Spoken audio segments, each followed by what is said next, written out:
السلام علیکم۔ میں نے حال ہی میں ڈاکٹر اسرار احمد اور جاوید احمد غامدی کی ایک پرانی ڈیبیٹ دیکھی جو غالباً کسی ٹی وی چینل پر تھی، جس میں غیر مسلموں کے حقوق کے حوالے سے بات، خواتین کے حقوق کے حوالے سے بات۔ یہ بڑے افسوس کی بات ہے کہ پاکستان میں اور مسلم دنیا میں جتنے بھی تھوڑے بہت ریشنلسٹ ہیں یا عقلی طور پر بات کرتے ہیں، ان کی بات کو ریجیکٹ کر دیا جاتا ہے، ان کے لیے زندگی تنگ کر دی جاتی ہے اور ان کو بھاگنا پڑتا ہے۔ پاکستان میں بھی جنرل ضیاء نے اپنے قدامت پرست نظریات کو عوام پہ مسلط کرنے کے لیے ڈاکٹر اسرار احمد کو پورا ایک پلیٹ فارم مہیا کیا، اور وہ جو ہے وہ ایک فکری عامر کی طرح جو ہے وہ مسلط ہو جاتے تھے پی ٹی وی پر۔ اور جب جنرل ضیاء کے بروٹل دور میں خواتین کے دوپٹے کھینچے جا رہے تھے، چادر و چار دیواری کے تقدس کو پامال کر جو ہے وہ ایم آر ڈی کی تحریک میں لوگوں کو ظلم و ستم کا نشانہ بنایا جا رہا تھا، صحافیوں کو کوڑے مارے جا رہے تھے، جیلوں کو سیاسی کارکنان سے بھرا جا رہا تھا، اس وقت ڈاکٹر اسرار احمد کا سب سے بڑا مسئلہ یہ تھا کہ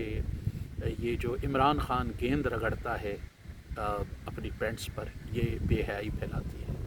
اور لائیو میچ جو ہے انہوں نے مطالبہ کیا کہ لائیو میچ کو بند کیا جانا چاہیے۔ یہ سب سے بڑا مسئلہ تھا ڈاکٹر اسرار کے لیے۔ اور آج بھی ہم فکری اعتبار سے ہم ڈاکٹر اسرار، مولانا مودودی، سید قطب، انہی لوگوں کی زبان بولتے ہیں جن کی اسلام کی جو تشریح ہے وہ انتہائی ڈسٹارٹڈ ہے، اور اگر اس کو آپ لاجک کے گراؤنڈ پہ پرکھیں تو وہ کہیں پر بھی نہیں ہے، مثلا ڈسٹرکٹیو ہے ہر حوالے سے۔ مثال کے طور پہ ڈاکٹر اسرار نے اس میں یہ بات کہی کہ جی جو اسلامی حکومت ہوگی اس میں آپ غیر مسلموں کو برابر کے حقوق نہیں دے سکتے، ان کو آپ ذمہ بنائیں، ان سے جزیہ لیں، اور جو ہے وہ ان کو برابر کے حقوق کسی طرح نہیں دیے جا سکتے ایگزیکٹو میں۔ جو جاوید احمد غامدی صاحب کی حجت تھی وہ یہ تھی کہ آپ نے مختلف معاہدات کیے ہیں، آپ کا قانون ہے، آپ نے اقوام متحدہ کے بھی معاہدے کیے ہیں، جب آپ بحیثیت مسلمان معاہدے کرتے ہیں تو ان معاہدوں کی پاسداری آپ پر ہوتی ہے۔ اب یہ سارا معاملہ نکلتا ہے کہ جو میثاق مدینہ کی ڈیفینیشن ہے اور اس کی جو انٹرپریٹیشن ہے، جاوید احمد غامدی اور غالباً بہت سارے لوگ یہ آرگیو کریں کہ بھئی جو میثاق مدینہ میں مسلمان تھے، یہودی تھے، یا جتنے بھی غیر مسلم تھے، ان کو رسول اللہ صلی اللہ علیہ وسلم نے برابر کے حقوق دیے، مکمل ریلیجس فریڈم دی، کمپلیٹ ریلیجس فریڈم، مکمل مذہبی آزادی۔ اس میں کہیں یہ نہیں لکھا کہ جزوی مذہبی آزادی، بلکہ مکمل مذہبی آزادی، بلکہ کچھ لوگوں کو تو یہ ہے کہ ان سب کو امت کا حصہ قرار دیا۔ اب جو عقلی پیمانوں پر اسلام کو پرکھنے کی کوشش کرتے ہیں وہ یہ بحث کرتے ہیں کہ بھئی یہ سیکولرزم کی ابتدا تھی ایک طریقے سے، رسول اللہ صلی اللہ علیہ وسلم نے جس کو آج جس سیکولرزم کو جو ہے وہ کیسر احمد راجہ، ڈاکٹر اسرار، مولانا مودودی، ساحل ادیم، یوتھ کلب کے تلنگے، خرم الہی جیسے لوگ یہ جو دن رات گالیاں بکرے ہوتے ہیں، وہ کہتے ہیں کہ اس سیکولرزم کا ایک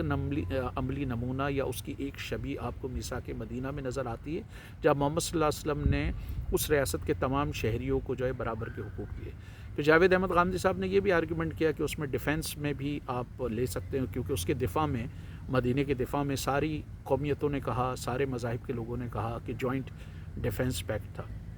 لیکن ڈاکٹر اسرار کی ہٹ دھرمی یہ ہے کہ نہیں، غیر مسلموں کو جو ہے وہ نچلے درجے کا شہری بنایا جائے۔ انہوں نے کہا کوئی اگر اس کو کہتا ہے کہ سیکنڈ ریٹ سٹیزن ہے تو مجھے اس سے کوئی فرق نہیں پڑتا، کہتا رہے، لیکن یہ ہے کہ وہ جو ہے اعلیٰ عہدوں پر سرو نہیں کریں گے۔ اب پہلا سوال اگین وہی پیدا ہوگا جو سارے ان بنیاد پرستوں سے کرنا چاہیے کہ اگر آپ ایک مسلم ملک میں یہ چاہتے ہیں کہ وہاں ایک مذہبی حکومت اور غیر مسلموں کو سیکنڈ کلاس سٹیزن بنایا جائے، ان سے جو ہے وہ جزیہ لیا جائے، اور جزیے کا مطلب بہت سارے جو مولوی ہیں وہ یہ کہتے ہیں کہ ان کو بنیادی طور پہ ذلیل و رسوا کرنا ہے، جزیہ اس کا ہے۔ حالانکہ اب یہاں پر بھی بحث ہے کہ کیا جزیہ کوئی اسلامی ٹیکس تھا، یا جزیہ جو ہے وہ اسلام سے پہلے بھی ایگزسٹ کرتا تھا؟ تو جزیہ اسلام سے پہلے بھی ایگزسٹ کرتا تھا، اور ہر فاتح جو ہے وہ مفتو سے وہ جزیہ لیتا تھا۔ تو یہ بات بھی سمجھ سے باہر ہے کہ وہ پھر کس طرح جو ہے وہ اسلامی ہو گیا۔ نیچرلی جب بھی کوئی سسٹم آتا ہے وہ پرانے سسٹم کی کچھ چیزوں کو ریٹین کرتا ہے، ایسا نہیں ہے۔ پوری دنیا کی آپ تاریخ دیکھ لیں، مسلمانوں نے جب یہ ایجپٹ کو، مصر کو، دوسرے علاقوں کو فتح کیا تو بہت سارے انہوں نے ریونیو آفیسر، بہت ساری بیوروکریسی کے لوگ جو ہے وہ کرسچنز رکھے، یہودی رکھے، اسی طرح پرشینز انہوں نے رکھے، اور یہ جو پورا ایبسڈ کیلیفیٹ میں برمکی برادرز ہوں اور دوسرے ہوں، یہ سب زوراسٹرین ٹریڈیشن سے آئے تھے، کچھ بدھسٹ ٹریڈیشن سے آئے تھے، ان کو رکھا ہے۔ اگر آپ فوراً چیزوں کو تہس نہس کریں گے تو پورا سسٹم کولیپس ہو جائے گا۔ جس طرح جب مشرف آیا تو اس کے لیے یہ ممکن نہیں تھا کہ نواز شریف کے دور میں جتنے بھی لوگوں کا تقرر ہوا تھا وہ پوری 1 لاکھ کی بیوروکریسی کو یا 55,000 کی بیوروکریسی کو اٹھا کر پھینک دے، پورا سسٹم کولیپس ہو جائے گا۔ تو اسلام نے بھی اسی طرح بہت ساری چیزوں کو ریٹین کیا، کچھ میں تبدیلی کی، کچھ میں تبدیلی کی خواہش ظاہر کی گئی کہ اس کو گریجولی ختم کر دیا جائے۔ اب آپ جب یہ بضد کریں گے نہیں جی ہر چیز وہ جو قرآن میں ہے اس کو من و عن کرنا ہے، تو بھائی قرآن میں تو لونڈیوں اور باندیوں کا بھی تذکرہ ہے، تو کیا پھر آج کے دور میں لونڈیاں اور باندیاں رکھی جائیں گی؟ آج کے دور میں کیا غلام رکھے جائیں گے؟ اب یہی فرق ہے لٹرلسٹ انٹرپریٹیشن کا اور ایک ریشنلسٹ انٹرپریٹیشن کا۔ جو لٹرلسٹ انٹرپریٹیشن ہے وہ ورڈ بائی ورڈ جاتی ہے، تو بھائی اگر ہے تو پھر آپ جو ہے وہ غلام بنائیں آج کے دور میں، آپ کو پھر غلام بنانے سے کون روکے گا؟ تو آپ کے لیے یہ اچھا ہے، آپ یہ ایڈوکیٹ کریں گے کہ آپ کسی غیر مسلم علاقے پہ قبضہ کریں تو ان کی عورتوں کو آپ باندیاں بنائیں، سلیو مارکیٹ میں ان کو بیچیں، جس طرح دہشت گرد تنظیموں نے، داعش نے اور دوسرے لوگوں نے کیا۔ کیا آپ کو بھی اچھا لگے گا خدا نخواستہ کل پاکستان پر حملہ ہو جائے تو غیر مسلم بھی آپ کی بہنوں کو، بیٹیوں کو اور ماؤں کو جو ہے وہ باندیاں بنائیں، ان کو سلیو مارکیٹ میں بیچیں؟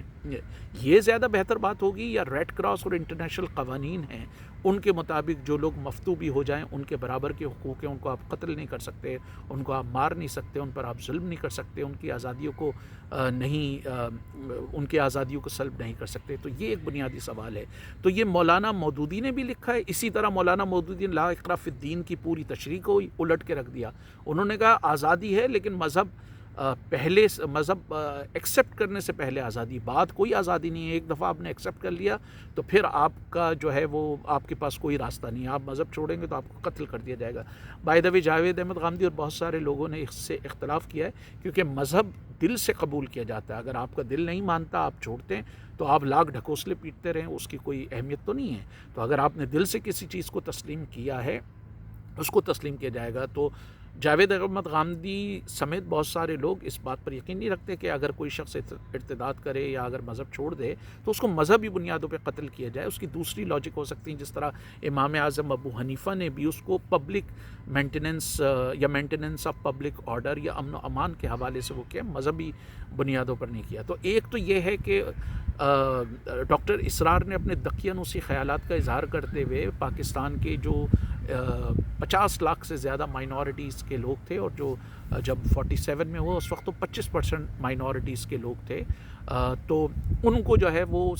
چاہتے ہیں کہ سیکنڈ کلاس سٹیزن بنایا جائے۔ لیکن خود ڈاکٹر اسرار کا یہ ہے کہ دندناتے پھرتے رہیں، یا امریکہ میں بھی تبلیغ کریں، وہاں پر بھی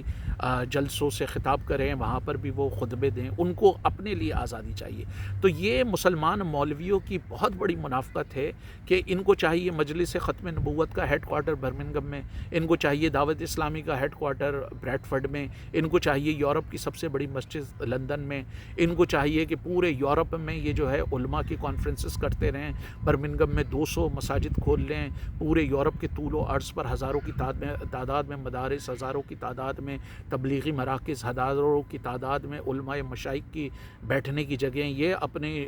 ربیع الاول کے بھی جلوس نکالیں، عزاداری کے بھی جلوس نکالیں، لیکن اپنے مسلمان ملکوں میں غیر مسلموں کے ساتھ جو ہے وہ جانوروں جیسا سلوک کریں اور ان کو سیکنڈ کلاس سٹیزن بنا دیں۔ اب ڈاکٹر اسرار جو آپ کو بتائیں گے نہیں، اب جب ڈاکٹر اسرار نے یہ کہا کہ مسلم ملک میں جو ہے وہ غیر مسلموں کو سیکنڈ کلاس سٹیزن بنانا چاہیے اور ان کو رکھنا چاہیے۔ اب ڈاکٹر اسرار نے پہلے بھی یہ بات کی، میں یہ تذکرہ کر چکا ہوں کہ مولانا مودودی نے یہ کہا کہ اگر دنیا میں اسلام غالب آتا ہے تو پہلے غیر مسلموں کو آپ دین کی تبلیغ کریں گے، پھر تبلیغ نہیں دیں گے تو جزیہ لیں، جزیہ نہ دیں تو قتال کر دیں۔ اس کا مطلب یہ ہے کہ دنیا کی اگر 8 ارب آبادی ہے، 8 ارب آبادی میں اگر 6 ارب سے زیادہ غیر مسلم ہیں، اگر وہ اسلام قبول نہیں کرتے تو پہلے آپ ان کو دعوت دیں، پھر 6 ارب انسانوں کو قتل کر دیں۔ کون شخص اس تشریح کو، اس انٹرپریٹیشن کو ایکسیپٹ کرے گا؟ تو آپ غامدی صاحب کو لاکھ گالیاں دیں، ان کی بات پھر بھی لاجک اور منطق کے قریب ہے۔ اور دوسری بات جو ڈاکٹر اسرار جیسے لوگ بتاتے نہیں، وہ یہ کہ بھئی جب آپ نے پاکستان میں کہا کہ یہاں پر اسلامی حکومت قائم ہو اور یہاں پر غیر مسلموں کو سیکنڈ کلاس سٹیزن بنایا جائے، تو پھر آپ کو یہ اجازت یہودیوں کو، عیسائیوں کو، بدھسٹ کو اور ہندوؤں کو بھی دینی چاہیے۔ تو کل اگر ہندوستان میں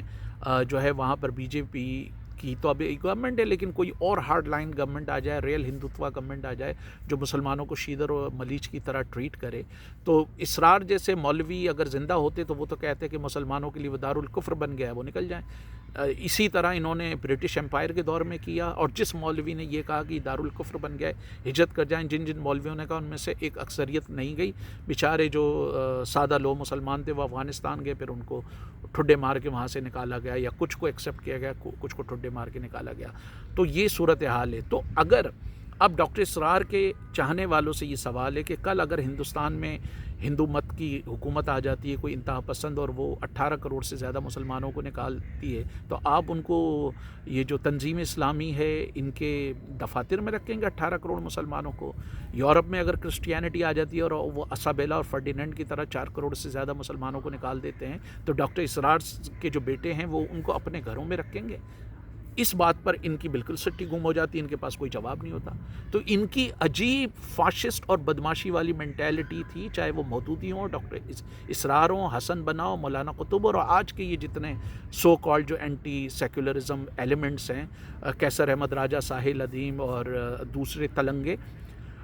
آج بھی ان کا یہی آرگیومنٹ ہے۔ انٹرسٹنگ بات یہ ہے کہ ان کے ساتھ کیسر احمد راجہ اور ساحل ادیم دونوں نے جو ہے وہ سیکولر ممالک کی نیشنلٹی کو اپنے سینے سے لگایا ہوا اور بالکل ہٹنے نہیں دیتے اس کو۔ تو ایک یہ آرگیومنٹ ہے۔ جو بات ان مولویوں نے سمجھی نہیں کہ دیکھیں یورپ میں بہت سارے مسائل رہے ہیں، لیکن 200، 400، 500، 600 سال کی تاریخ میں یورپ میں جو بہترین چیز ایمرج ہوئی ہے وہ سیکولرزم ہے۔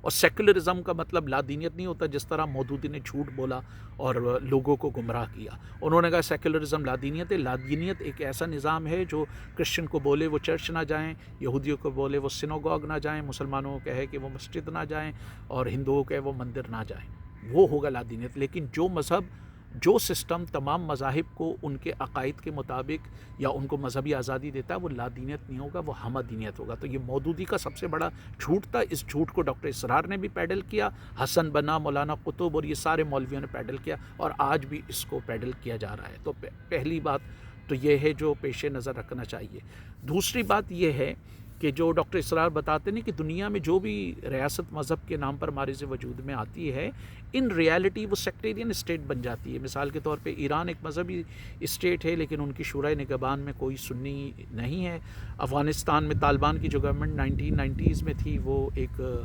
دیوبندی گورنمنٹ ہے اسینشلی، جس میں کوئی بریلوی، کوئی شیعہ نہیں تھا۔ سعودی عرب میں جو گورنمنٹ ہے وہ ایک وہابی گورنمنٹ ہے، ان کی شورا میں کوئی آپ کو وہ نہیں ملے گا غیر وہابی۔ اسی طرح جو ویٹیکن سٹی میں جو گورنمنٹ ہے وہ رومن کیتھولک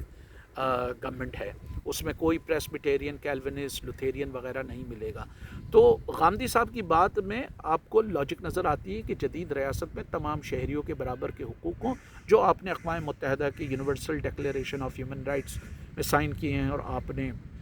اپنے ملک میں جو ہے وہ جس طرح کے کانسٹیٹیوشن بنایا اور اس میں مائنورٹیز کو ایکول وہ دیے ہیں۔ اب آپ دیکھیں کہ مذہب کیوں نہیں نافذ ہو سکتا؟ مذہب اس لیے نافذ نہیں ہو سکتا کہ آپ کے دنیاوی معاملات میں آپ کا اتفاق ہو سکتا ہے، ہر بندے کا اس بات پہ اتفاق ہو سکتا ہے کہ تعلیم فری ہو، صحت فری ہو، پینے کا صاف پانی ہو، کسی شخص کو غربت کی وجہ سے اپنا خون، اپنے گردے، اپنے بچے نہ بیچنے پڑیں، ٹھیک ہے، بالکل اسی طرح ہر شخص کو رہائش دستیاب ہو، کوئی شخص فٹ پاتھ پہ نہ سوئے۔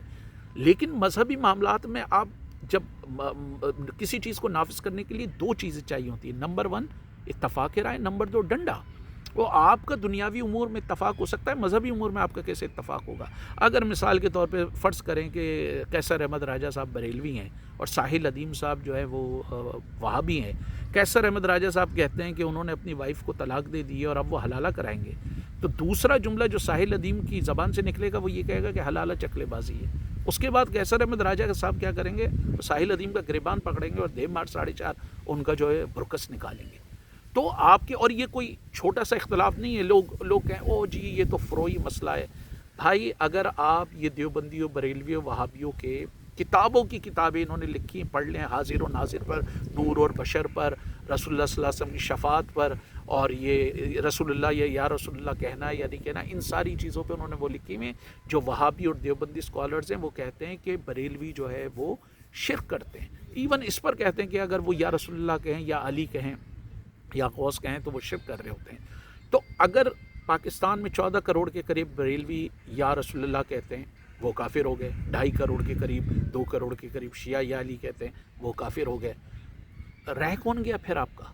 اسی لیے سارے مولویوں نے ایک دوسرے کے خلاف کفر کے فتوے دیے ہیں، تو آپ کا اس پہ اتفاق نہیں ہو سکتا۔ بریلوی، دیوبندی اور وہابی ملا یہ آرگیو کرے گا کہ قرآن میں واحد ناقابل معافی جرم جو ہے وہ شرک ہے، اور 14 کروڑ بریلوی شرک کر رہے ہیں۔ اسی طرح جو بریلوی خیالات سے ملتے جلتے جو خیالات ہیں وہ ٹرکی میں بھی بہت سارے لوگ ہیں، انڈیا میں بھی کروڑوں لوگ ہیں، بنگلہ دیش میں بھی کروڑوں لوگ ہیں، اور سب سے بڑا فقہ جو ہے وہ فقہ حنفیہ ہے، تو آپ اس کو کیسے امپلیمنٹ کریں گے؟ یہ ایک بڑا بنیادی سوال ہے۔ اس لیے مذہب آپ کا ذاتی معاملہ ہونا چاہیے، جب بھی آپ اس کو عوامی معاملہ بنائیں گے اس میں آپ کا جو ہے وہ فساد ہوگا، اس میں لڑائیاں ہوں گی۔ اس لیے پوری تاریخ میں سیکٹیرین وار ہوئی ہیں۔ آپ یورپ میں دیکھ لیں کہ خالی جو 30 ایئرز وار ہوئی ہے 1618 سے لے کے 1648 تک، اس میں 30 لاکھ سے 80 لاکھ لوگ مرے ہیں۔ یورپ میں ہزاروں پروٹیسٹنٹ نے جو ہے وہ ہزاروں کیتھلکس کو جلایا، کیتھلکس نے پروٹیسٹنٹ کو جلایا۔ ایک طویل لڑائی کے بعد انہوں نے یہ سیکھا کہ بھائی مذہب آپ کا ذاتی معاملہ ہونا چاہیے، تو یہ ایک بہت اچھی چیز ہے۔ لیکن ہمارا المیہ یہ ہے کہ ہمارے جتنے یہ مذہبی فاشسٹ ہیں جو یورپ کی سب سے بھیانک چیزیں، ان کو تو یہ سینے سے لگاتے ہیں، کلاشنکوف کی نوک پر جو ہے لا الہ الا اللہ محمد رسول اللہ کا جھنڈا لگاتے ہیں، میزائلوں پر یہ الخالد ابدالی اور پتہ نہیں کیا کیا لکھ رہے ہوتے ہیں، غوری لکھ رہے ہوتے ہیں، ٹھیک ہے۔ اور یہی بات ہے کہ جب آپ دیکھیں کہ پاکستان اور انڈیا نے بوم بنائے، نیوکلیر بوم بنائے، تو ان نیوکلیر بوم پر آر ایس ایس والوں نے، وشوناتھ ہندو پریشاد، بی جے پی، انہوں نے بھی بھنگڑا ڈالا، اور ہمارے یہاں جماعت اسلامی اور مولویوں نے بھی بھنگڑا ڈالا۔ اب خود قرآن کے نقطۂ نظر سے اگر آپ دیکھ لیں، کوئی بندہ یہ سوال اٹھا سکتا ہے کہ بھئی قرآن میں یہ آیا ہے کہ جنگ کے اصول جو بتائیں اس میں جو ہے وہ بیماروں پہ ہاتھ نہ اٹھائیں، معذوروں پہ ہاتھ نہ اٹھائیں، ہرے بھرے کھیتوں پہ ہاتھ نہ اٹھائیں، خواتین پہ ہاتھ نہ اٹھائیں، جو ہتھیار پھینک دے اس پہ ہاتھ نہ اٹھائیں۔ مجھے بتائیں جب ایک نیوکلیر بم پھٹے گا تو کیا وہ خواتین کو کہے گا کہ وہ سائیڈ میں ہو جائیں، بچوں کو کہے گا وہ سائیڈ میں ہو جائیں، وہ